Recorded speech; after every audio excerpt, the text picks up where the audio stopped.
Hello, everybody, and welcome to the Burgundy Zone. I am your host, Kyle, and I'm joined by my two co-hosts, Michael Hall You're and Michael Reed. Michael Reed, the Ohio State University. Hey, everybody, thank you so much for joining in tonight. We have a great show lined up for you. We're going to have a preview of the game heading into the Giants. We're going to talk about the implications to that game, and then we're going to wrap up this show with a interview with Zach Selby, the staff writer of the Washington football team. So we'll be able to get some answers from Zach from the press conference today. But that being said, the news of the day yesterday, Brandon Scherff looks like he is good to go. He has been starting with the ones at right guard. Immediate reaction, Hall. obviously I'm excited. I hope he's going to be ready to go on Sunday. Obviously, it upgrades the offensive line, which is after this beating that he took this past Sunday, needs an upgrade. He's one of the captains of the offensive line. Him and Morgan Moses, they're the anchors of that right side, and I think that if he's back, that we can get this running game going. Hopefully, eclipse 100 yards with one player, not just as a team. Yeah, and I thought the most important aspect of it was Ron Rivera in his press conference yesterday talked about it was most important about how Brandon felt today, if he was sore in that injured place. But today, Ron Rivera talked about in his press conference that he looked good. So, that being said, let's get this ball rolling and have Brandon Scherff step in. Reed, what is your opinion on that? Of course, Brandon Scherff looked good. Brandon Scherff, when he's healthy, he's one of the best guards in the NFL. But of course, I'm happy to get Brandon Scherff back. And that's nothing against Wes Schweitzer. Schweitzer played fantastic in place of Scherff, but obviously after last week, the entire offensive line got F grades for everything that they did. But having Scherff back, of course, that's going to improve you. And now it's going to be interesting to see what happens with Schweitzer, what happens with that left guard spot. I know we're going to get into it a little bit later, but I know they had tried Saahdiq Charles at left guard. He's been working with the ones. So I'm excited. You kind of got to rebuild and revamp after the beating that they took last week. And getting Scherff back is huge. He's our Pro Bowl offensive lineman. He's our best offensive lineman. So yeah, and that's what is most exciting to me is that the Washington football team are getting two starting guards essentially back this weekend. I honestly believe that Saahdiq Charles is plug and play at left guard. I feel like at left tackle, you could see some growing pains here and there. But at left guard, a lot of those issues that he has are going to be muffled. You're not going to see them. And I think he is going to hit the ground running. I said it on Twitter earlier. You can follow us at the Burgundy Zone on Twitter. I said it. I think that they'll rush for over 100 yards this weekend on this Giants defense because Saahdiq Charles is possibly going to be starting at left guard. I really hope that they make that happen. Yeah, Saahdiq Charles, he's fantastic. When you go back and watch his tape, I know we did a pre-draft breakdown of him.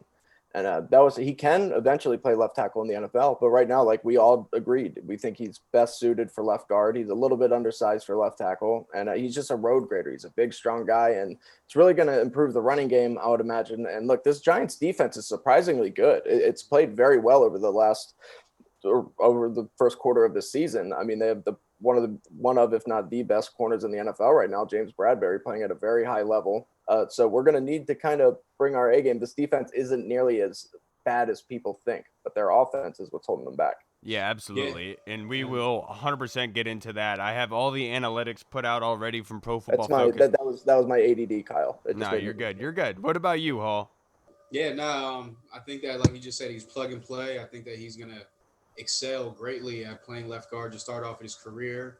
He's an athletic guy, and I think that with having, like you just said, essentially two starting guards back this upcoming week, I think that the screen game is going to be crucial this week because you can get Brandon Scherff as a pretty athletic guy for his size and just mauls people out in space. I mean, cornerbacks literally curl to the ground when he's opposing at him.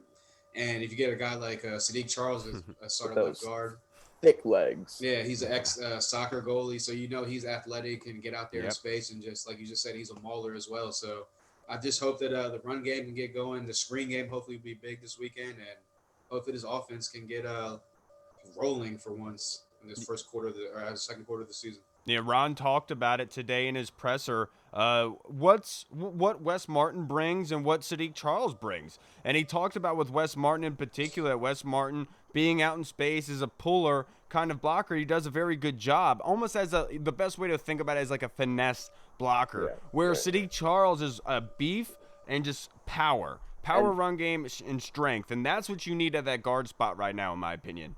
And that's what they're starting. That's what they're trying to implement. They got bullied last week. Yeah. Aaron Donald and Reeder, they all just bullied them up front. And that's why now you're also hearing reports of Cornelius Lucas getting some snaps at left tackle. He didn't get all the snaps, I don't believe, but they were getting out there. And he's a big guy. He's 6'8", 340. So he's somebody who him and Saahdiq Charles would form a very powerful left side of the line if he were to go in there. But regardless, they're trying to fix their flaws and improve, and I love that. Yeah, I don't think Saahdiq Charles, I'm sorry, Jaron Christian has done too terribly. He hasn't. No, not at I all. think that he has been a shining light so far, but there hasn't been that many given this season, obviously. But that being said, him being next to Saahdiq Charles, I think is going to help him out. So do I. And hopefully Brandon Scherff, Morgan Moses, they're helping Saahdiq Charles get up and ready. If I was Saahdiq Charles, I'd be sleeping over at Morgan Moses' house every night this week, just picking his brain and trying to get on this offensive line, and that way so he can start on Sunday and perform immediately, which I'm very confident in that he'll do. Yeah. So, I mean, there's a reason that he took just about every rep with the ones. They said that the starting five was out there hitting the sleds all at the same time, and Saahdiq Charles was in there at left tackle with them. So I think it's a pretty good chance we finally get to see Saahdiq. Yeah, and speaking of players that are returning from the injury report, I believe Ron Rivera, if you can find that for me, had a quote today in his presser talking about the linebacker unit in particular, because Cole Holcomb is returning to the football team. He's practiced in full, and he's not even on the injury report. So it looks like he's good to go. What was Ron Rivera's quote there, Reed? I am still finding it. Hold up. Okay, got a sorry. lot. Oh, okay. Yeah. So on the linebackers, he said that it is a position that we're looking at most certainly. We anticipate Cole Holcomb to be able to play for us. He's not on the report. He hasn't had the opportunities, so we're going to give him the opportunity, and we're going to see how that goes. If there's one position we're really on the defensive side, I'd like to see a little bit. Oh shoot, a little bit. God damn, this is hard. A little bit more. Okay, never mind. Here we go. Sorry, my laptop is not being tight right now. Here we go. I got it. All right. If there's one position where really on the defensive side I'd like to see a little bit more from, it's a linebacker position. I'd like to see them be a little bit more consistent and productive. They've had good numbers, but we've given up some plays. In my opinion, that can be directly related to that position. I'd like to see that position play better for us. And that's 100, in my opinion, Ron Rivera, a former linebacker, he knows that linebackers can really affect the game. You can't mask having bad linebackers.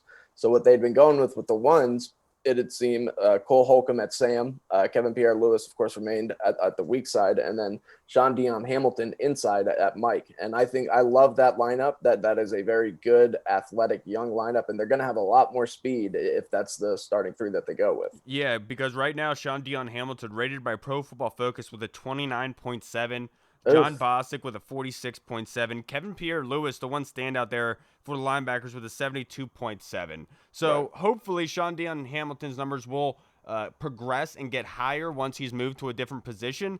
And I think Ron Rivera basically saw that they lacked speed. And those tight ends really exposed their zone coverage last week. And that's where he's sitting here saying we got to get Cole Holcomb in there to be able to cover some tight ends. Yeah, no, I agree. You're going up against a tight end like Evan Ingram, a guy you can flex out, a guy you can put on the line. He had a rushing touchdown last week. Yeah, exactly. You can put him in the run game. He's a pretty good blocker as well. So a guy that can run down the seams, hit you on the flats, on quick outs and stuff like that. He's a good guy in the zone. He can definitely sit down in the zone and stuff like that. A nice yak guy as well. He's a lot of speed. So we definitely need to combat that with some speedy linebackers. And I think this starting three and this rotation of guys can hopefully this week they'll get up to speed and keep Evan Ingram under the wraps, because as we all know, the one thing that this team's been suffering from for years is can't cover an athletic tight end. Yeah. Right. And that has been a constant thing for years upon years. There's only two things guaranteed in life: taxes and the Washington football team not being able to cover tight ends. That's just something that exists. Now, let's talk about Kyle Allen. Ron Rivera yesterday basically said Kyle Allen is starting this weekend against the Giants. So where's your confidence meter, fellas, for this game? Not for the rest of the season, just for this game. What's your confidence meter with Kyle Allen? I'm fairly confident in him. I mean, I know last week, obviously, everybody wants to talk about. What would you say a fairly confident is? 1 out of 10. 1 out of 10. I'm at about a 6. I mean, I think if he would have had more game experience, if he would have played longer last week, as opposed to just making that play and getting hit by Jalen Ramsey and having to sit out the rest of the game, I think you would have seen him start to get more comfortable. He would have started to get some of these throws downfield, hopefully. I mean, depending on the blocking. But once you get him in a rhythm, he's somebody who really knows the offense. And this Giants defense, they're good, but their strengths aren't the Rams' strengths. Like the Rams they just matched up so perfectly with our weaknesses. The weak offensive line going up against the best player in the world, Aaron Donald. The Giants don't have that. They have a good defensive line, but they don't have Aaron Donald. So I really think that Kyle Allen can get the ball rolling with this offense and just play mistake-free football. And what's your confidence level there, Hall? Yeah, I said it the other day, and I'll say it again. I'm one notch lower than Reed. I'm at a 5, just because we just saw it last Sunday that all it takes is one shot, and out comes trotting out Alex Smith again. And as much as I love Alex Smith being back, and we all can see he's clearly not there yet. So hopefully with the Scherff coming back and Saahdiq coming in at guard, a little more stability at the front on the offensive front. Hopefully Kyle Allen is going to take what Ron Rivera said as far as not trying to get that extra yard in the first or second quarter, trying to make it through the whole full game. Quarter play, right? Yeah, exactly. That's a 4th and 7, fourth quarter play when the game's on the line. Yeah, we want to see that as a quarterback. I love that. I love the moxie. Mm-hmm. But I have a confidence in my level is 5, just because, as you said, Bradbury's playing at a pretty high level. Even though I have faith that McLaurin is going to be able to break him down and do what Terry does. But outside of that, we haven't really seen these weapons excel. Antonio Gibson had that one game, so. Hey, hopefully this will be the week where we kind of play an opponent that's on our level, per se. Yeah, real fast. If anybody knows how to attack James Bradbury, it's Ron Rivera, though. Yeah, Ron Rivera, he drafted him. He's had him on with the Panthers, so let's see what they do with that. Yeah, and look, let's talk about it. James Bradbury, right now by Pro Football Focus, he is rated the 2nd out of 116 quarterbacks that around the league. He has an 87.3 passer grade. I know Ron talked about in his presser today how good of a presser he is at the line of scrimmage. And look, I don't think that Terry is going to explode, but my confidence level with Kyle Allen heading into this game is a 3. Because of this defense, like you alluded to earlier, Reed, is a lot better than people are giving them credit for. They are 19th in points allowed so far. This is a bend but don't break kind of defense. And so if I think that how this team is going to get beat on Sunday, it's through the running game. And that's why my confidence level is low with Kyle Allen. Now, let's go down a little bit hypothetical road here, fellas. I know that everyone's talking about it. I know his free agent lets us dive down. But Lev Bell, everyone's talking about it. The Washington football team should sign Lev Bell. They should do it. Do you guys feel the same way? No. I mean, he does fit the offense, obviously, and he would come in and, he would be the presumptive, I'm not going to say day one starter because that's Antonio Gibson or McKissick or whatever, but he's pretty much Antonio Gibson and J.D. McKissick, just at a higher level player. So I think they want to stick with the youth movement. That's why they got rid of AP. So, would it be a good playmaker to put on this offense? Obviously, because we're lacking playmakers. But outside of that, I don't think it would be a good fit. Yeah, no, I'm the same way. Yes, we do need playmakers, and Le'Veon Bell has been that. At one point in his career, he was easily the best running back in the NFL. Maybe he was just in a bad situation with the Jets, but I just don't think – I think if anything, we need to go after a receiver or somebody of that sort. I really would like to get Antonio Gibson as many reps as possible as a running back so we can get more comfortable. He's still learning the position, so I think right now we kind of got to stay away from him, let him go sign with the Chiefs or the Dolphins, which he narrowed it down to. Yeah. Look, I'll begin by saying this. I heard Jason LaCanfora on earlier today with the Junkies, and he talked about Bill Belichick always being talked with one of these players, the ex-superstars that come up after a bad team. And he said, they don't have receivers in New England. So what he thinks is if Belichick were to sign him, he would just line him up at wide receiver. He wouldn't even use him at running back, which makes you think, would the Washington football team do the same? They're lacking at playmakers at the wide receiver position, you could say. But I'm going to sit here and digress and say I don't think that they should, to be perfectly honest. I know that for Lev, he wants to go to a no-income tax state. I completely understand why he wants to go to Florida. It's either he wants to go to Florida or he wants to go to Kansas City and win a Super Bowl. And that's what I think he's deciding between right now. He got taxed out the butt in New York. He doesn't want to come to D.C. and have the same thing happen. So I think money and winning obviously has something to do with that. That makes sense. The taxes Florida, Miami, and Right. then you go winning, you go to the Chiefs. So I Right. completely understand that. Absolutely. I completely understand too. Now, we just talked about the trade with Lev Bell, but let's be realistic. If the Washington football team were to make a trade before the deadline, what position would you like to see that be? I'd probably go definitely an offensive player. I'd probably go a tight end or a wide receiver, definitely. Like we just mentioned, we're lacking playmakers on offense. We need that opposite kind of guy to take a little more pressure off of Antonio Gibson in the run game and Terry McLaurin in the passing game. So definitely a solid number 2 wide receiver would be great, or an upgraded tight end that's better than Logan Thomas, pretty much. Yeah. I'm going to go as much as I do think that obviously we need a tight end. I'm going to go with a wide receiver. I just think that that'll help so much. I love our young guys. I really do. I love Antonio Gandy Golden. I love Isaiah Wright. And I really, really want to see what they can do. I like Steven Sims as well, but I think that you need that person opposite Terry McLaurin, somebody with a little bit more upside who can play right now, either wide receiver or honestly even another offensive lineman like a left tackle or somebody who's pretty versatile who can step in and play. Yeah, the one position I'll pick is safety. I would like to see them do some. If they don't make a trade for it, I wouldn't be surprised to see Ron Rivera go pluck Eric Reed out of retirement. That's a very good one. Yeah, free safety because we all know white boys can't cover. Yeah. And look, it looks like he got benched. Troy Apke and DeShazier Everett is now in. And I know Jack Del Rio spoke earlier in his press conference and talked about what DeShazier brings. And he said in particular, he brings in a facet to the game that we covet. And I would imagine that's coverage and awareness. What other way are you going to say it? You know what I mean? Yeah. It's a pretty big part of the game. So, yeah. All right, so now let's go down with predictions, fellas. What do you think the predictions will be for this game? And let's start this off with the quarterback position. The Giants, how many passing yards do you think that they're going to throw on us?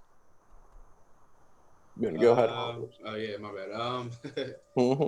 That's a good one. I think that Devontae Freeman's been running the ball pretty good these last couple of weeks, so they might try to get that play action going. They're kind of lacking at the receiver position outside of Slayton, and obviously I mentioned Ingram because you could flex him out and stuff like that. But, Daniel Jones hasn't looked as bad, and our pass defense has been kind of lacking. We've given up some big plays. So I'll go Daniel Jones throws for 220 on us. Yeah, I'm going to go north of you, and I'm going to go about 270.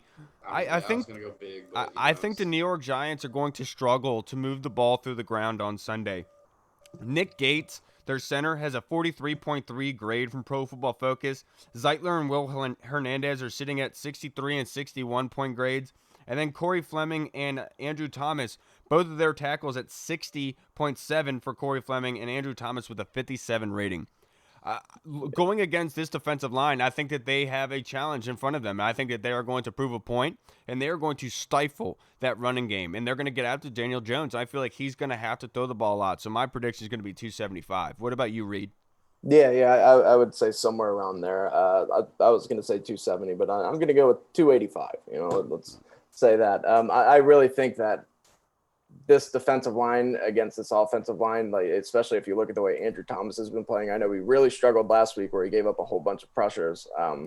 Going up against Chase Young, like it's just they're not on the same level. Chase Young and Montez Sweat, I really think that they're going to get after Daniel Jones. And Daniel Jones is known not only for throwing interceptions, especially as of late, but also fumbling the ball. But I really think that they're going to have to throw the ball because I think that the running game will get shut down. And without Saquon Barkley, I mean, that was their entire offense with the running game, So yeah, I absolutely agree with you. I think Evan Ingram is probably the guy that's going to be targeted a lot because we talked about it already, the tight end position being an issue. Now let's predict the turnovers. Let's not say a total. Let's not try to predict a total, but let's try to predict who's going to win the turnover battle. Will it be Washington or will it be the New York Giants? Let's start with you, Reed. Say that again. I'm sorry. I was texting. Then let's go with Hall first. Hall. Yeah, I think that Washington wins the turnover battle. Kendrick Fuller has 4 interceptions on the season so far, and we've recovered a couple fumbles so far, forced a couple fumbles. Daniel Jones has been known to give up the ball a lot, especially when you get push some pressure on him. So I think that we win the turnover battle. Yeah, I don't think we're gonna swing our way. Yeah, I'm right there with you for the same reason that you just said, because Daniel Jones has fumbleitis. It's one of the issues in his game. I know he worked on it in the offseason. They said he got better at it, but he's had multiple fumbles already this season, and not including his interceptions. And it's been proven that if you get into his face, he can throw a lot of picks, and that can happen. And hopefully that happens this weekend. And I truly believe that the Washington football team defense is going to step up big against this offense. What about you, Reed? Yeah, no, I completely agree. I think that this is a game where our defense kind of gets back on track. I mean, they kind of had a brutal stretch lately. I mean, we all thought that going into the season that the Cardinals and the Browns would be easy, but those offenses, I mean, they're playing very well so far this year. And yeah, I just think Daniel Jones, he's just a turnover machine, man. That's all the guy does. He's struggled so far this year. I think, like I've said, with this defensive line being able to get after him, put pressure on him, I think that Chase Young will have a strip fumble. A sack fumble. And I also think that we'll get Kendall Fuller might get another pick, man. I mean, they don't really have many weapons out there. I think that we'll win the turnover battle. I would say 3-1. I think our one turnover will be an interception from Kyle Allen. And I will say, I would not be surprised to see Jimmy Moreland get himself one. They Yeah. talked about in Ron's presser, I know he was asked about Kendall Fuller and him being rotated in as a safety at times. And Ron talked about they thought about it, and I wouldn't be surprised to see them say, hey, look, let's move Kendall into a safety role at certain plays and have Jimmy play the slot at that point. And I think that makes a lot of sense because you have a lot of talent at that corner position, in my opinion. Yeah. Yeah, no, we've been saying that since the get go. After Troyaki got burned up, we've been saying since Fuller came back. Hopefully, Del Rio would kind of rotate him and move him around in packages into that kind of safety hybrid role, kind of let Tyrann Mathieu floating around the field type of role. So hopefully, this will be the week where they unleash it and this defense can, like Reed said, get back on track because again, this is a subpar offense that where this defense should technically theoretically eat against this offense. Yeah, and I want to give a huge shout out. Morgan Moses spoke with reporters today, and I absolutely loved his responses. One, I did not know this, and we actually talked about it on the pod a couple weeks ago. We wanted Morgan Moses to be like the temporary captain while Brandon Scherff was gone, and he actually said to reporters today that that actually was the case. And I'm so happy to hear that because he definitely deserved it.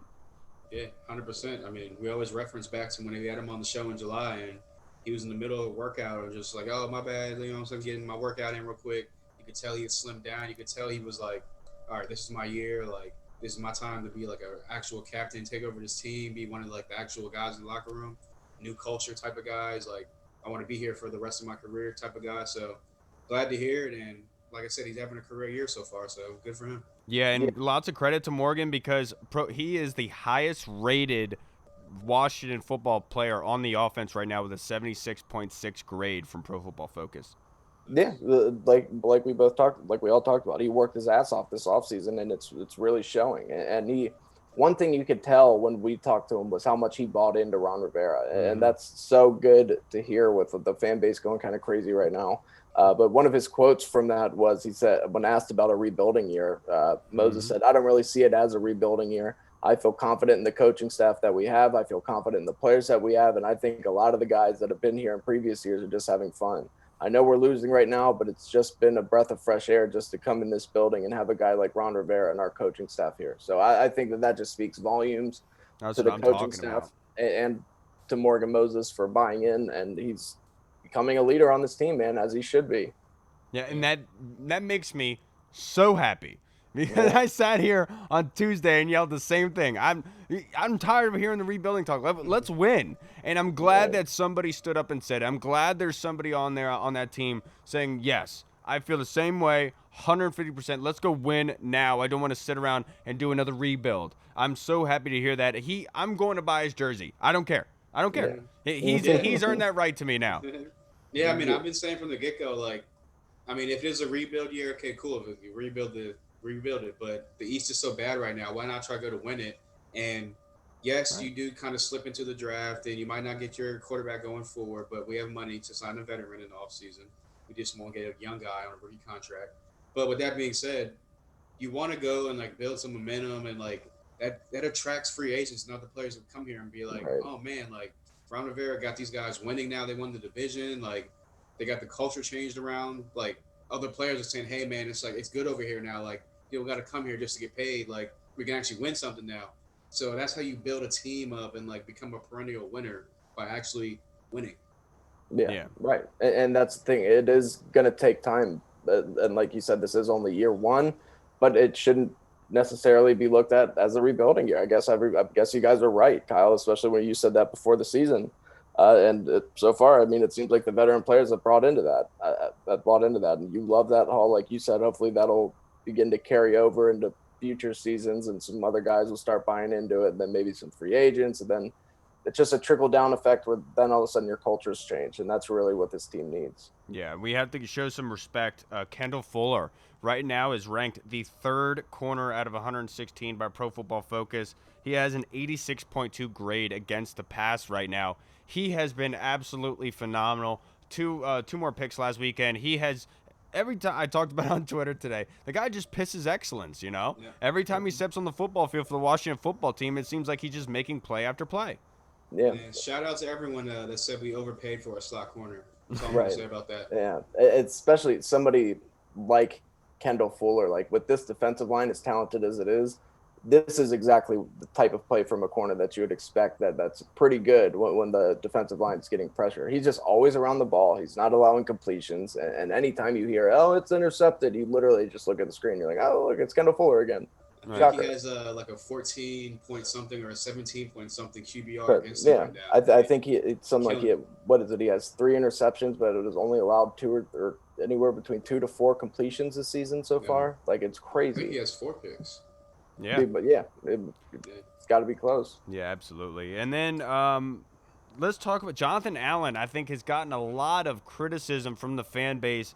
He has been balling out, dude. He has been stout against the run. One of the best in the NFL. He is the best. The second best rated, right? second best rated defensive player for the Washington football team with a 77.9.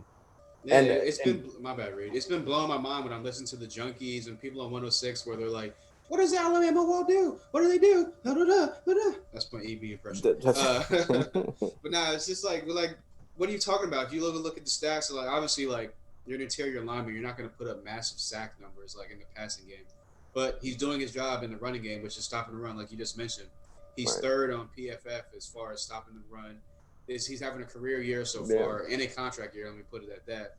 So, I mean, hey, I don't know why everyone's trying to kill Jonathan Allen. He's putting up numbers. He's doing work. Right. And it's only week 6. We still have 11 more games to go, including Sunday. And against the run, like you guys said, Jonathan Allen, he's just been special. He has 14 stops. That's first.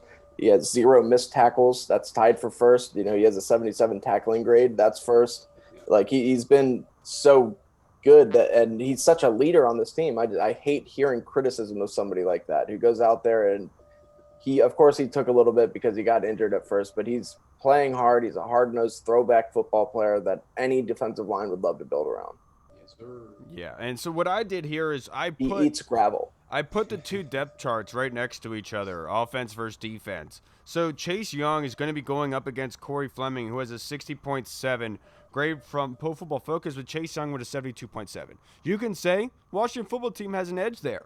Now let's look at the other side. Montez Sweat with a 66 rating, and then Andrew Thomas with a 57 rating. So slight edge there to Montez Sweat, and the eye test would tell you Montez Sweat's probably better than Andrew Thomas right now. I think Giants fans will probably agree with us. So, guys, your predictions, what do you think the sack totals will be for the Washington football team?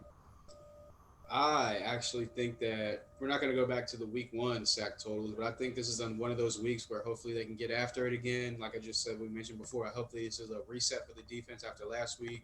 This is a fresh week, a breath of fresh air, a team that's kind of, like I said before, kind of on our level or lower. And I think that this defensive line can feast, and I think I'm going to go with 4 sacks. Ooh, I like that. I'm going to go with 5. I think they get after him. I think they get after Daniel Jones. I just have this image in my mind about with the Washington football team just swallowing up Daniel Jones over and over and over again. I think 5 is a good number. I think they're going to get after him. Yeah, if you look at it on paper, they certainly should. The only concern is these divisional games, they never seem to go the way that you think that they should. So I was going to go with 4 originally, but since you both have kind of taken my numbers, I'm going to go with 3. I'm just going to say 3. We should get more, but it's division games. Shit always goes wrong. We'll get 3. Yeah, that's a good number. I like that number. I'm not gonna lie to you. It's realistic. Yeah, it is. Yeah, and Now, I hate that. these offenses right now, 29th in the league for points scored for the Washington football team, Sick. 31st for the New York Giants. Bad, dreadful. Points allowed for the Washington football team tied 22nd in the league. Points allowed for the New York Giants 19th in the league, right? Overall for the Washington football team, ranked 30th by Pro Football Focus. Giants tied for 23rd. Tell me how that makes sense. Try to explain to me how that makes sense, Reed. That doesn't. No, it doesn't make sense if you just add it up. I mean, I understand the 19 maybe brings it up a little bit, but I don't know. Fuck it. Yeah, I'm not even gonna try to make sense of it.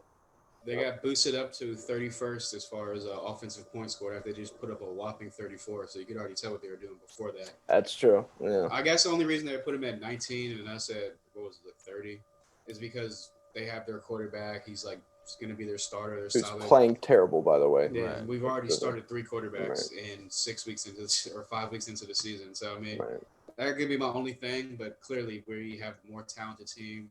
We're probably the better team overall. But again, it's Washington, so what do you expect? Yeah, and I got this bit from Pro Football Focus. The average time in the pocket for Daniel Jones is 2.91, 8th highest among qualifying quarterbacks in the league right now. It's hard to get after Daniel Jones, apparently, but when you get after him and you get to him, he fumbles the football.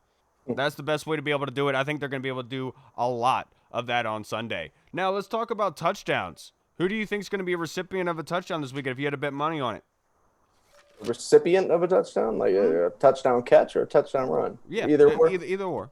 Okay, I think I'm going to say Terry McLaurin's going to get into the end zone. He hasn't gotten into the end zone much this year. I know that he's going to be matched up with Bradbury a lot, who's played fantastic. But like I talked about, if anybody knows how to exploit Bradbury, it's Ron Rivera and Scott Turner. And I think that Terry McLaurin's just too good. And after last week, where Terry McLaurin just didn't get the ball much, he had 26 yards. I think he's going to get in the end zone. And I also think J.D. McKissick will get into the end zone on a touchdown reception, and then Antonio Gibson on a run from inside the 5. I like it. What about you, Hall? Yeah, I'm gonna go with Gibson gets a touchdown, whether it be running or catching. I'm gonna go with McKissick gets a touchdown, a receiving touchdown, and we're gonna see a rare sighting of Logan Thomas catching. There you go. I was gonna go with him. Yeah. And we might even get a run from Kyle Allen again. You never know. Yeah, I think Peyton Barber is going to get a touchdown. Scott Turner talked about him earlier in the week and said they want to kind of bring a power running game aspect back to the football team. So I could see him in a goal line kind of situation and them leaning on Peyton Barber again and getting some touchdowns like he did week 1 against Philly. I think that would be a good matchup there. I'm just worried about Terry. Like, I almost feel like it's going to be a dummy kind of thing with James Bradbury, where they're going to put him on one side of the field and have to throw to the other. You know what I mean? Because the other corner that New York has, let me find it here. Isaac Yodom, I think Yodom is 43.1 grade. So if you can get Isaiah Wright, if you can get one of these guys, these shifty guys on that corner, I think they can make a play or two. And we saw with Kyle Allen last week that he was able to move the ball downfield. I just have a good feeling about this game. I don't know why. I shouldn't. They have given us no reason to feel good about it, you know? Yeah, but I completely see what you're saying. This is the worst team that we've faced so far this year, just going into the game, because we didn't know that the Eagles were going to be as bad as they were. So going into this game, on paper, this is the game where we should be like, all right, here we go. And the next few weeks are going to be the games where we should really get rolling, at least on paper. And yeah, I know it's a divisional game, but you can't be impressed with the Giants. You can't be impressed with Joe Judge. You can't be impressed with Daniel Jones. They're missing their best offensive player. They're missing their best player, period. And yes, the defense is overperformed, but I don't think that the Giants are that team yet. I mean, they're in they're in a race for the number 1 overall pick. Yeah. Now, look, I feel like this is just a very big game for the Washington football team. Like, yes. I feel like this is one of those games that they can turn their season around with. Like, if they have a very dominating, suffocating type of win where all 4 quarters, they just whoop on the Giants, it kind of show that you're better than what you've put out there for the past month, is my opinion. And I feel like that could easily happen this weekend. What about you guys? Yeah, no, I agree. We definitely need a confidence builder, and this is kind of one of those, like, give to a basketball term, when you're like missing a lot of shots and you're not really in a rhythm, what do? Just go hit a layup real quick, get a little easy shot. And I feel like this should be a layup for us this week. I mean, obviously it's an NFL team, it's a division game, so like Reed said, it's going to be one of those clashes where everything's not going to go the way you think it does. But I do think that it will go the way that we think it will as far as defensive wise. And I think they're going to get after Jones, turn the ball over, put the offense in good positions, short fields, and that was the recipe we had in week 1. So we hopefully carry over week 6. And what about you, Reed? Yeah, I think that this is a game where the defense is really going to get going, and I think that the offense is completely going to redeem themselves as well. Lev just signed with the Chiefs, by the way. Sorry. Yeah, Reed. yep, just saw that. No, good for him. Win that Super Bowl, Lev. I think that the offense, after getting embarrassed last week, first of all, the defense is one of those. They're so prideful. I feel like they have so many leaders on that side of the ball that they almost got offended with what happened to the offense. So I think they're going to attempt to take that out. And then the offense, they're not going to let what happened last week happen again. I mean, they can't. That's why they're going to put some big, mean bodies up front. And I think Washington will win this game strictly because last week really pissed them off. At least I hope so. Yeah, and one of the reasons why I really like the Saahdiq Charles move is because they're going to have a combo block going to second level. Blake Martinez, one of the better linebackers against the run. He has an 81.2 grade overall grade right now from Pro Football Focus. He's playing at a high level. They have to be able to find a way to get to the second level, and I trust a guy like Saahdiq Charles to be able to cover him well. I really hope that they can sustain the run because this is the best chance for them. Now, every single game, it seemed like the Washington football team has been down by multiple scores to start the game. You know, this has just been a constant thing. Do you think that's going to happen again this Sunday? You go ahead, Reed. Oh, no, I don't. Like I said, I think that last week, because I think that last week honestly really pissed them off. I think that if you really look at it, Scott Turner has got to be getting an earful from Ron Rivera right now. He has to be getting chewed out because the offense just hasn't looked good. And I know Dwayne didn't look good, but last week you couldn't blame it on Dwayne. Last week was strictly the offensive line and you, Scott Turner. Like you did a terrible job calling plays. I think that they're going to take more shots downfield. I think that they're going to come out and try to start hot and give their defense a chance to play with a lead instead of playing to try to prevent the offense from scoring again. And I really just think that they will turn it around and score within their first 2 possessions. Yeah, I mean, if they are going to be down at halftime, I don't think it'll be double digits. And if it is, it'll be like 10 points. I don't think it'll be 17, 20 points like it has been these last couple games. I think that this, like I said before, I think this defense is kind of going to get after Daniel Jones. Daniel Jones will make his plays. He'll scramble around, make some off-schedule plays, and throws to Slayton or Ingram or whoever it may be. I think Devontae Freeman will get his every now and then because he's a pretty good back. He's still a pretty good back in the league. But I do think overall this defense will play a better game than their offense. And I think that, I think the offense of Kyle, like I said before, it all preferences on Kyle Allen staying healthy, not trying to do too much and make those extra plays in the first half as opposed to in the fourth quarter. So if he can stay healthy and play all 4 quarters, I think that they will move the ball. They'll sustain drives, which again will keep the defense fresh and get after the quarterback even better. So I do think that if they are down, it'll be at the maximum 10 points, not like it has been. Yeah. Now I will say, to Scott Turner's credit, you know, I saw Ben Standig put this out there. They had to literally like decapitate the playbook once Alex went in there. And 100%. I kind of felt bad for Scott because Ron basically kind of threw him under the bus with it because Ron wanted to see what Alex had, but Scott had to adjust his entire game plan mid-game for it. And so that was kind of meant. Look, I'm not going to sit here and point blame, but, you know, it is what it is. At the same time, that comes with the territory, man. Being an NFL coach, sometimes it's not fair. Sometimes it's not fair, but the blame's got to fall on somebody. Yeah, he's the leader. No, okay. And it sucks, but look, that's the way the game played. Yeah, and you're 100% right, Kyle. That's not necessarily fair because the Alex Smith situation, but it is what it is. It happens. Now, if you could point to one area of the game, either offensively or defensively, just pick one side. What one facet of the game that the Washington football team has to win in order to have a good chance to win this football game on Sunday, what would it be? In the trenches, in my opinion, on both sides of the ball. Obviously, like we talked about, Daniel Jones, when you get to him, that dude can be a turnover machine. And then obviously up front on offense, they just got embarrassed. It was so bad, and those were those are the offensive linemen that we had been trotting out there for the last few weeks. And I know that Aaron Donald, but Right. that doesn't happen every week. Like Right. it was just that bad. And I really think that you got to improve up front if you want any chance. Cause you saw it, even if Scott Turner, let's say he was dialing up some fantastic plays, it doesn't matter if as soon as you drop back, you have 1.5 seconds to get rid of the football. Like you're getting destroyed. You got to win up front on both sides of the ball, especially on offense. They won't have a chance because this is actually a decent Giants defensive line. Yeah, and if you give the Giants a solid running game offensively, Daniel Jones will beat you. I 100% Yeah, agree he with will. you. And what about you, Hall? What's your one facet of the game that the Watch football team has to win? I said it earlier. They got to win the turnover battle. I think that if they can turn the ball over more, get more turnovers than they actually turn the ball over, obviously win the turnover battle.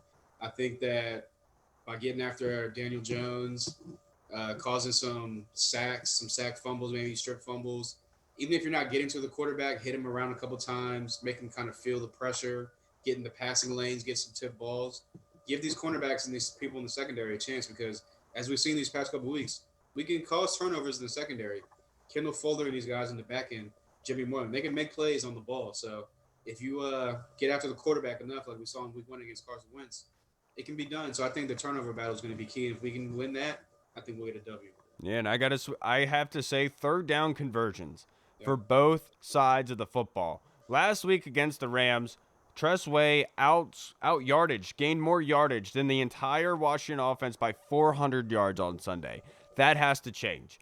On defense, they gave up a bunch of third downs as well. The Rams were able to move up and down the football field. That has to change on Sunday if the Washington football team wants to be able to win the football game. I thought that was one of the issues with the previous quarterback. We were playing third down, just seemed like it was just too far. It was unmanageable. It just couldn't happen. But we saw that in the scoring drive from Kyle Allen. He was able to get the ball on third down, be able to move the chains and move the ball downfield. So I think that they will hopefully do a better job. And if they're going to do better in any asset, that's the one. That's the one facet of the game that they have to win for me. You know, it's crazy. Like, you know, all three of those keys we just mentioned, like, you know, most teams, you can just do one of those things, maybe two. Right. Most likely you're going to win the game. It seems like the Washington football team has to do all three of those things every single week in order to potentially win a game. Yeah, I will say that their schedule has been rough. They've played some very good teams. Of course. We have the easiest schedule going forward or something like that? Second easiest per Mike Clay. Yeah. Right. But then towards the end of doesn't it get harder after this nice middle section that we have? Then I remember when the schedule was first released, I remember being like, the back end is scary, but the front end, like it's like the Browns and the Cardinals, they could be good. The Rams, who knows? No, so per Mike Clay, the adjusted winning percentage, we still remaining schedule our second easiest in the league. Yeah, okay, I know we have Pittsburgh in December on the back end. We play Seattle on the back end. San Francisco's on the back end, but it's also because the NFC East has been so terrible. So they're showing up. We have our division games left. Yeah. So after the second Cowboys game, so. Giants, Cowboys, Giants, Lions, Bengals, Cowboys. But then you have the Steelers, 49ers, Seahawks, Panthers, who are actually playing pretty well, and the Eagles. So Steelers, Niners, Seahawks, and Panthers who are playing well. Those are four pretty tough games. This is why this stretch is so important because we can steal some wins in these next, 6 games. Mm-hmm. We can come out of this 3-3, 4-2 possibly. I mean, we're sitting pretty. I mean, like I said, we go into a tough back end, but hopefully all the offensive line will stay healthy and we'll be able to be this power run game will be going forward. As much as we think Andy Dalton is going to do a very good job with Dallas, I mean, the division's completely wide open now that Dak's gone. I mean, it's been wide open, but without Dak, it's really wide open. Yeah, that's what I said on Tuesday. You know, we were talking about hypotheticals, and I thought, like, you know, if you really wanted to win right now, you'd go and trade for Matt Ryan somehow. Try to pry him away from Atlanta and say, look, let's go win this thing right now. But, you know, obviously that's out of the realm of possibility because Atlanta would be asking for way too much in particular. Also, they'd have like 4 quarterbacks on the roster. They'd have to, like, you know what I'm saying? Like, oh, obviously they would be moving somebody. They would most likely be. We would be. Yeah. We know who it would be. It would be Alex Smith. We know him who shall not be named. Right. Reed, we weren't able to get your reaction from that game and what was your reaction with Alex Smith? Oh, dude, I love seeing Alex Smith come on the field. I mean, we were all talking about it in the group chat. Like, as soon as he came out, we're like, uh-oh, here it comes. And then things went a little bit south. And then, I mean, I remember literally, like, grabbing hold of my chest when Aaron Donald was on top of Alex Smith riding his back. And I was like, oh, my God, his leg's about to snap again. But it was such a cool moment that, like seeing his family and stuff, like, it sucks that it had to be so bad, but it was such an awesome moment to see. But it was shitty, man. It was just it was the worst football I have ever seen a professional team play on the offensive side of the ball. We talked about in our group chat on Facebook Messenger, and one of our friends who's a Packers fan was saying, Alex Smith will step in and he can lead you guys. He can lead you guys to some wins and stuff. And we were just essentially saying, like, yeah, he can. I just don't think it's going to happen right now. Like, he just seemed very, very rusty. And obviously, he hadn't played football in 2 years. Like, this is ridiculous. Like, we're even having, like, that conversation, like, that he's even on the field. It's amazing. But he was rusty, and I think that is going to take time. I know that Scott Turner and the staff kind of said it last week that they want him back, like, in 4 to 5 weeks. They thought that he could be getting some first-team reps. But, look, I felt bad for Alex because, he was just kind of thrown in there. He was dealing with a limited playbook, just first game back after 2 years, and it looks like that.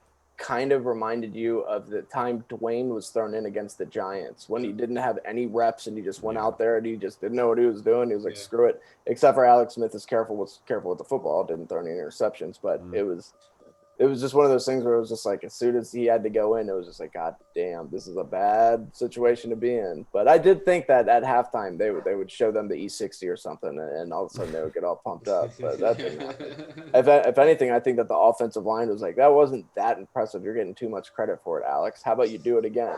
And they were trying to get his leg broken again. I saw this funny bit yesterday. Julie had put on Twitter. If let's just say there was a movie made about Alex Smith. What actor would you want to play Ryan Gosling? Smith?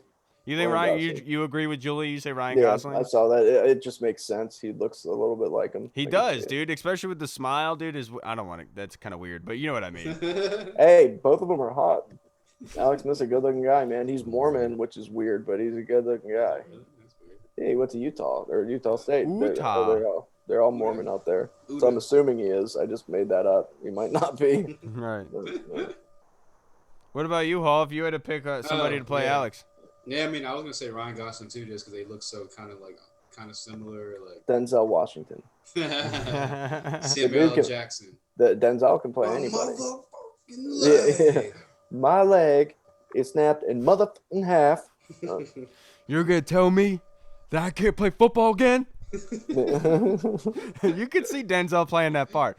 No, but in all honesty, dude, I was even thinking like Matt Damon or somebody like that.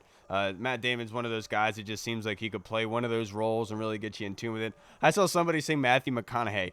I love Matthew McConaughey. Look, I love him, but you cannot put that guy on the field and tell me he's a professional quarterback. Tell my boy Keanu Reeves dye his hair and bring back the return of Shane Falco. Same man. How about you just let Matthew McConaughey go out there and smoke himself a joint? He'll be out there. He'll be fine, brother. He'll be good, brother.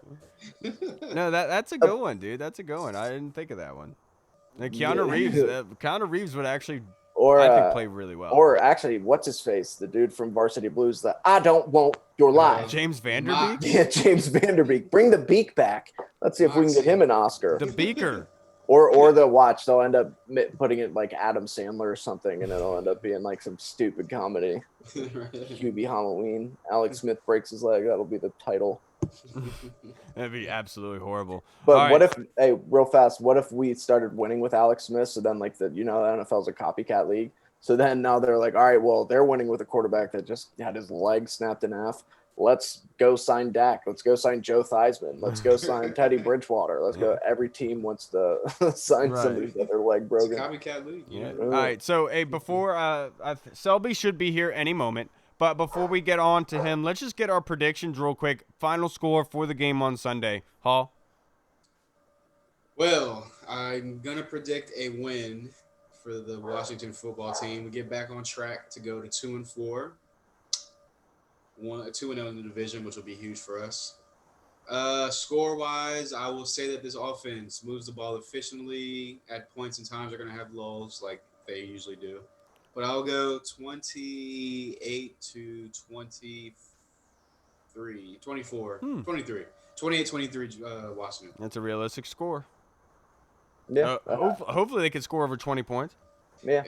I'm going to go with 31-27. I think it'll be fairly close. And like I said, these games never go the way that you think that they're going to go. So you look at these teams and both their strengths are defense. I wouldn't be surprised if all of a sudden they just start putting up points randomly on offense. And you're like, what is going on? Why does this happen? But Washington winning is. Yeah, I'm right there with you. I just don't think both of these teams are so bad in offensive scoring, points scored, that I just feel like there's no way that both of these teams are going to score over 20 points. Right. I feel like why it's the anomaly. That's why they're going to go for like that's right. 30 probably. They're both going to go 40 plus. Hey, that is a good point because you know how divisional games go, dude. That's what I just said, Kyle. Oh, that was my entire point. I was not paying attention. I'm sorry. I'm used to it. It's cool. But I'm right there. I think the Washington football team. I'm going to predict for them to win again. I've done it for the past month. We all have. But I think that they are going to win this game. I think 24-13.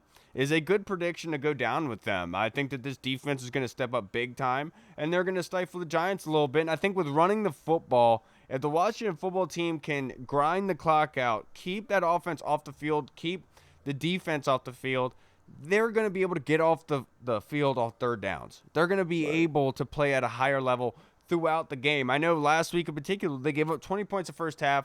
They've given up a bunch of points in the first half all year long. But last week, they only gave up 10 in the second, and you can say it's because of the quarterback, the lack of offense. I agree with you. But they did hunker down in the second half.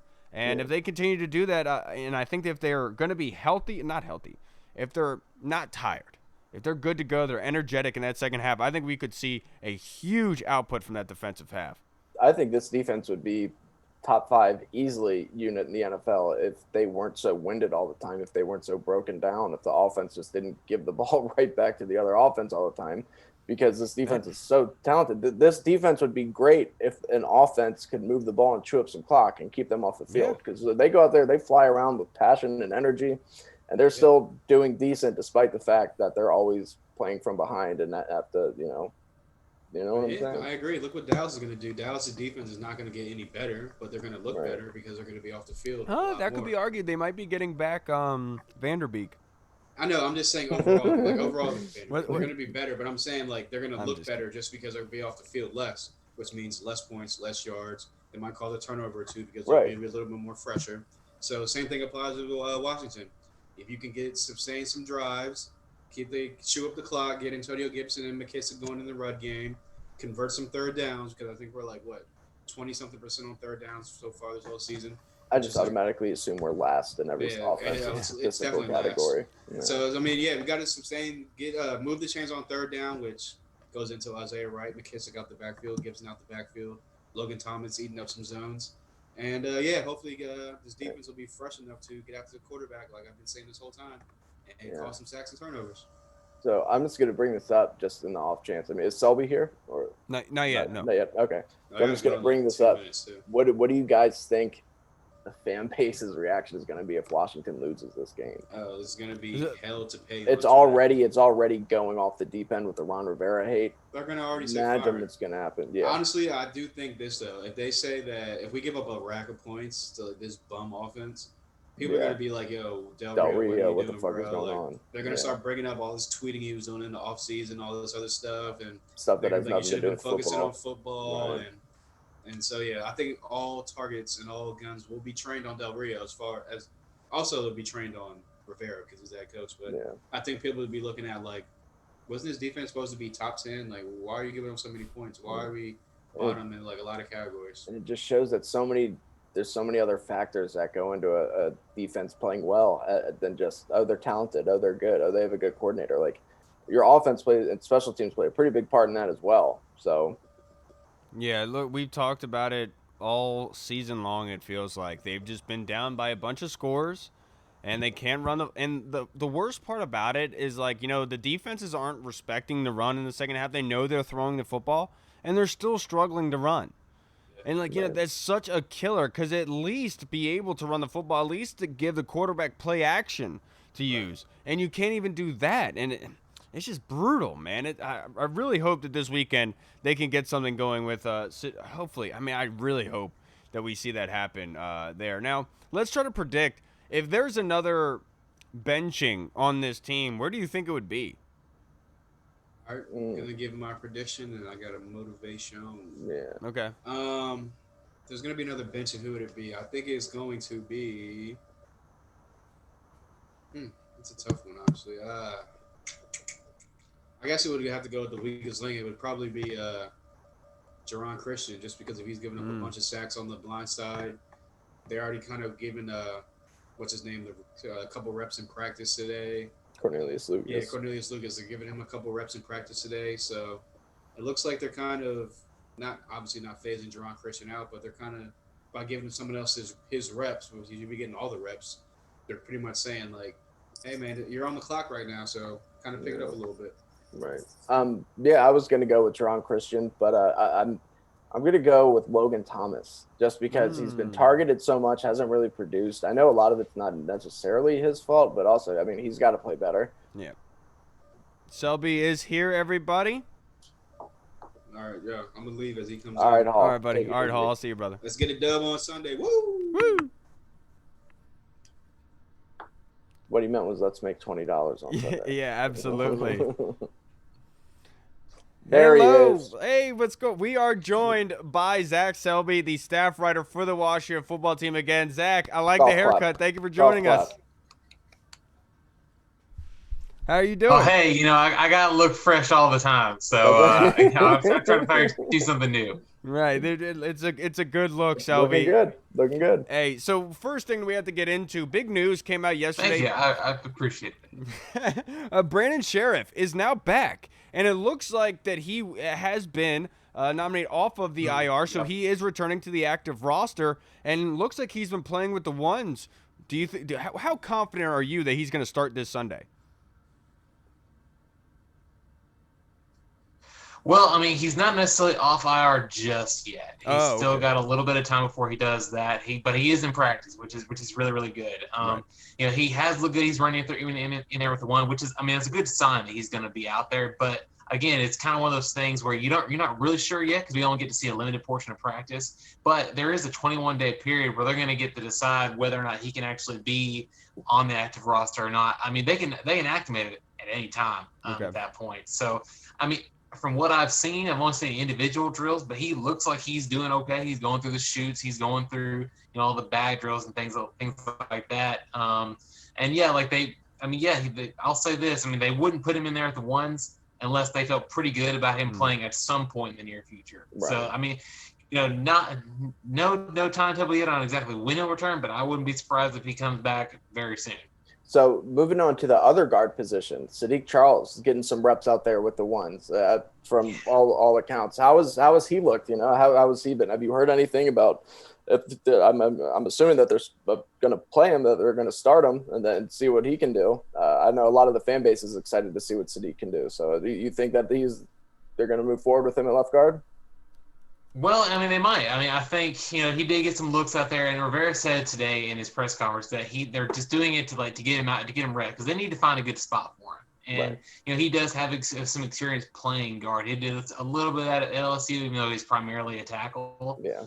But Rivera said he has the body for it, and he certainly does. He's guards are usually more of like a bigger, stouter he's thick lineman, and he fits that bill. But another good thing to know about him, he's also quick, which is that's not very typical. He has a tackle quickness. The ones that can really compete with the defensive ends out there, and that's going to be very valuable if he does play guard, because he's going to be able to go up against those shades and those three techniques with a lot more quickness and ferocity than maybe your normal run-of-the-mill guard would. And Rivera even said today that his point of attack is a lot more stout and a lot more physical than what he's really looking for. And maybe he does. I mean, the thing to remember about Saahdiq right now is that he hasn't really played that much yet. He's been in practice, but He hasn't really been in a game. I wouldn't necessarily say that he would, be out there starting the first game. And now maybe they're seeing something that I'm not. I mean, maybe they're seeing something, that's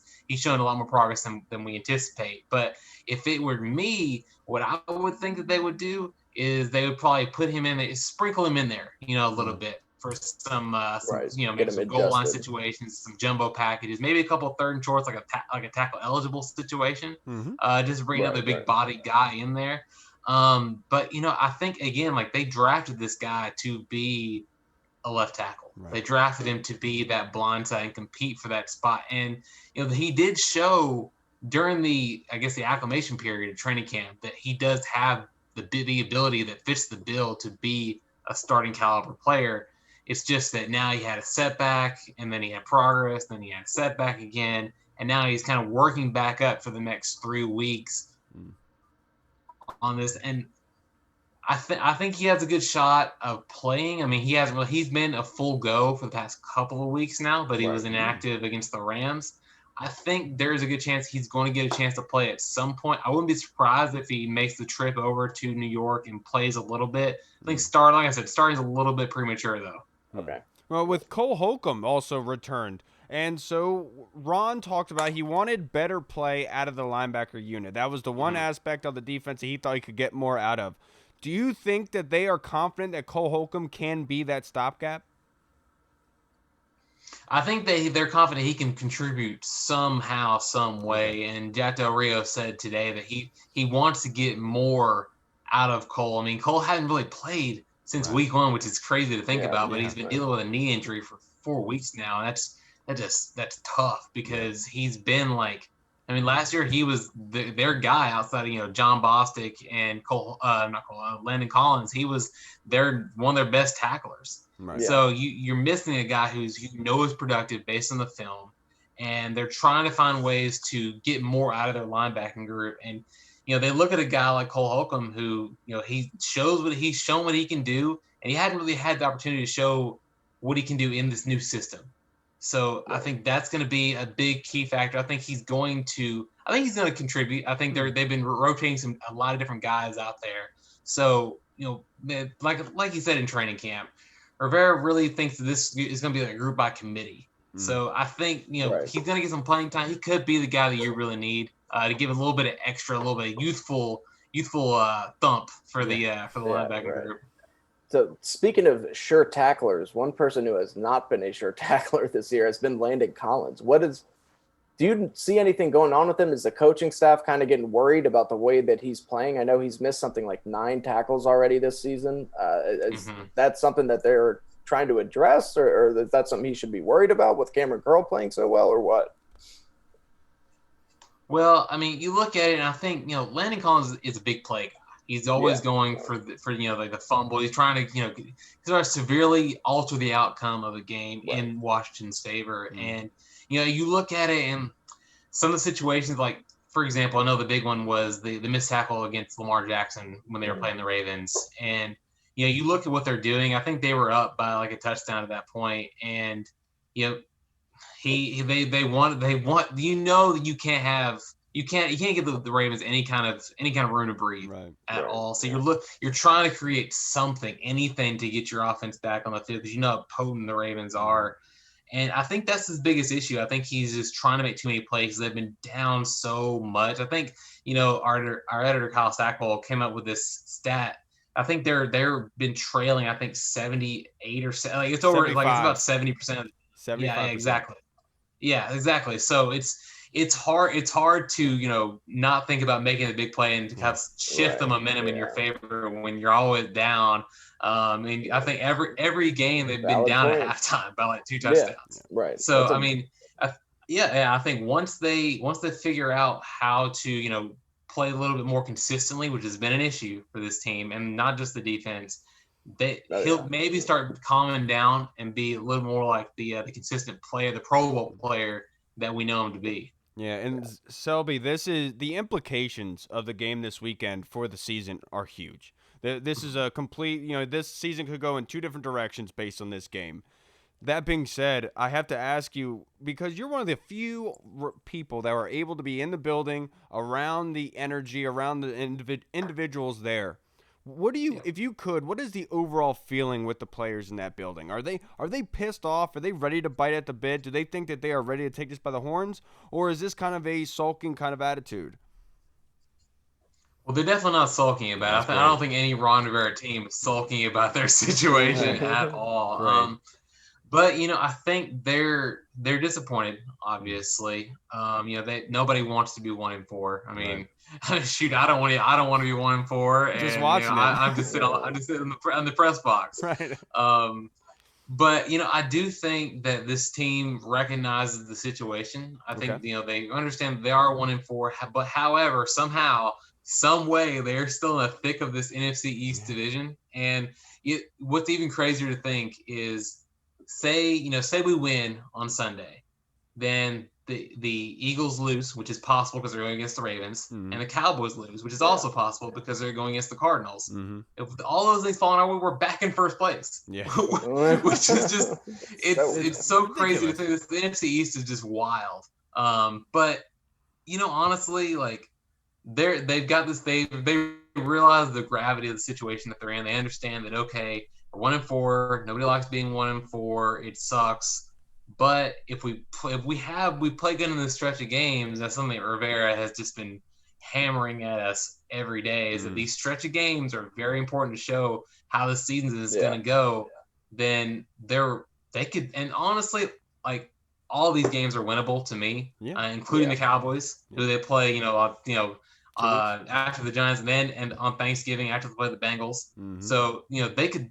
I mean, I'm not going to say they're going to win all those games, but I do think they're at least in position to say, all right, we can win. We have to approach these games like we can win. Right. And if they do, who knows what'll happen. Look, and that's great news. That's exactly what I was going for and what I wanted. I didn't mean sulk. I wanted to, put the extreme on that one. So it was an easy answer for you, Zach. But I have to ask you, going against the Giants, if there was one facet, there was one aspect of the Washington's game, either offensively, defensively, that they have to win in order to put them in a position to be able to win this football game, what aspect would that be?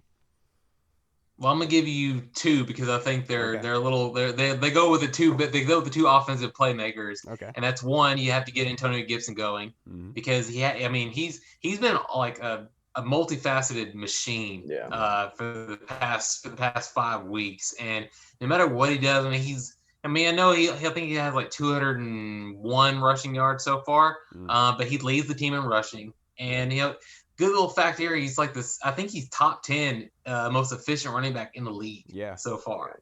With a minimum 34 touchdowns. I think that's something I've been hammering in my own articles. Like, hey, by the way, Antonio Gibson for a rookie is really good. Yeah, he's by Pro Football Focus, Zach, he's rated 74.4. Yeah, exactly. Yeah, so I think he's shown the big playability that he can give you. I mean, you look at that 40-yard screen pass he had. He is so natural with his rushing ability. It blows my mind how quickly he is adjusting to the game, and he's a good option for Kyle Allen or whoever is back there at quarterback, because we saw that one play Alex could be in there, so you always have to wonder about that. And then the second one is I'm going to go with Chef Terry McLaurin for the other one, and this guy he cooks DBs. That's why I nicknamed him Chef Terry. And he didn't play that well against the Rams, but he was going against Jalen Ramsey, which Jalen Ramsey is a top 5 corner, probably top 5 defensive back, like regardless of position in the league. And then it was just pouring. I mean, it wasn't San Francisco 49ers bad, but it was still like awful. It was up there. Right. Honestly, by the way, I'll never forget that game. I'll never forget that 49ers game where it was a monsoon. It just drenched FedEx Field. But I think Terry is going to be. I think Terry's going to be that dude. I think Terry is. He's shown he's a top 10 receiver in this league so far. And if they follow that formula of mixing it up with Antonio Gibson, getting the ball to Terry, that's a formula to win. That is a formula to put up points and put up some yards. So, and you look at this Giants defense. I mean, I think they're 11th overall, but I mean they have some issues. That their defensive line is probably the worst we've seen so far this season, for at least from the opponents that Washington has faced. And then their secondary, I mean, there is no Jalen Ramsey. There is no Denzel Ward. There is no James Bradbury's rated high. Bradbury's rated high according to PFF, but if Terry he's no Jalen Ramsey or Denzel Ward, and if anybody knows how to beat him, it's Ron Rivera, his former coach, and Scott Turner, his former offensive coordinator. And Terry Bradbury is he's very physical. Yes. And but one thing that Terry is good at is just using his routes to get away from people. Exactly. So like I said, Terry, 100% right. Tony Gibson, to use that as your base to get things going. I think those are the two things. If Washington does win, you can confidently say it's because of those two players. Right. That's a really good one to pick, Zach. Now, to finish up the interview, I love that. To finish this up, 2-part question: prediction for the game on Sunday, and then prediction for Kyle Allen. If you don't want to go like details like pass yards and everything, but good game, bad game, mediocre game.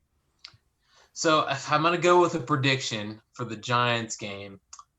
I think the backs are against the wall for Washington. They need a win. And I do think, as not great as they looked against the Rams, I do think they still have some talent. So I'll say Washington does win this one. I'm going to say they're going to win by 4. I'm not going to put a point on it because they do. You never know with this Washington offense. I mean, they could put up 27 points like they did against the Eagles, or they could put up 10 points like they did against the Rams. So I'll say they win by 4. And then for Kyle Allen, I thought he was going to do much better against the Rams. Now, albeit he did get knocked out of the game in the second quarter, and there was just a bunch of rain that limited him from getting much yards at past 75 yards. Yeah. So I think I'll give him a solid 200 yards. I'll give him a solid 200 yards to start. Okay. I think that's a good expectation. I think he's thrown for about 250 for his average for his career, which I mean you don't really want to know, but like I do. Terry is a good receiver, but then again, you still have some questions with Steven Sims being on IR, and you're not really getting much production out of your tight end. So I'll say 200 yards and touchdowns and interceptions. I'm gonna stay away from that, but I'll say he does have at least 200 yards in him. Okay. And that's a good prediction, Selby. I really do appreciate it. All right, everybody, that'll wrap us up for this episode. I'm Kyle. I'm Mike. And thank you so much, Selby, again, for gracing us with your presence. I know you're incredibly busy, and I really appreciate you taking the time out, sir. Yes, thank you. Hey, I always got to make time for y'all, man. I literally just got back from work like just 15 minutes ago. Well, I appreciate you. I appreciate you doing that. That means a lot. Oh yeah, of course. Hey, and I'm about to go eat me some of these. I was about to say pumpkin cream cheese muffins that I made the other day. That sounds so good right now. Oh my god, they're amazing. They're amazing. I was about to say, keep coming with the baking pictures, and of course you got to rub it in our face or something like that. Yeah, of course. Yeah, I got to do that. One day I'll send some over to y'all. Absolutely, Selby. All right, everybody. We will see you guys later. Thank you so much for joining us. Watching football. Woo!